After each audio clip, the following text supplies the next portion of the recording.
Veja uma lapada em dose dupla. Joel Pinheiro tenta passar pano para Bolsonaro e é humilhado em rede nacional. Acompanhe. De reais. Qual é o cabimento de um líder de uma república ganhar esse tipo de presente e ficar com ele? Gente visando a pessoa do presidente numa situação e num valor que de forma alguma um presidente deveria aceitar e ficar com esse presente. Eu acho que do ponto de vista ético fica bem claro que ambos agiram de uma maneira bastante inadequada.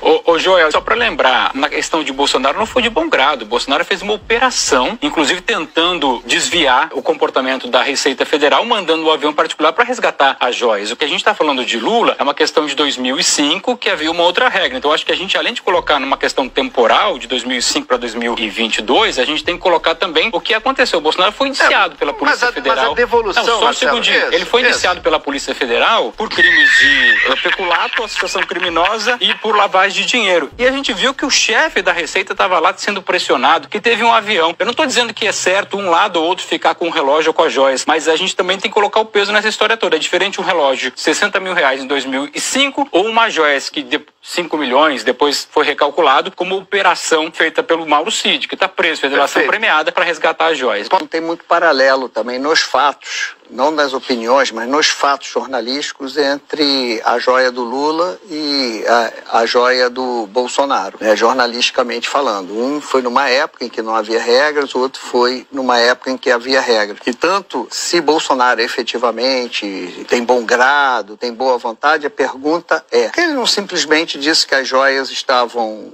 que vendeu. Se ele estava convicto que a joia estava tudo correto, ele dizia, gente, inclusive o relógio eu vendi. Não, foi montada uma operação para recomprar as joias, para omitir que elas tinham sido vendidas. Quando você faz isso, você não está de boa fé. No mínimo, você pode achar isso. Mas a princípio, terem recomprado ali, talvez... Assim, algumas coisas. Quando eles tratam desse material, Joel, eles falam em linguagem cifrada. Ele não fala no conteúdo, eles falam em mala. Olha, tá indo a mala para Flórida. Você vai receber a mala? Você vai pegar a mala? Ninguém fala exatamente. Há ali uma certa preocupação em falar o termo joia. A maioria das mensagens falando sobre as joias foram apagadas. Eles escreviam e apagadas. Quando Marcelo Câmara, que é um assessor de Bolsonaro, diz que o kit ouro branco pode ser descoberto após o estouro do escândalo, Mauro Cid responde. Aí eu vou ser literal. Ele escreveu isso. Se era legal, por que era, abre aspas, vou ser literal, F3.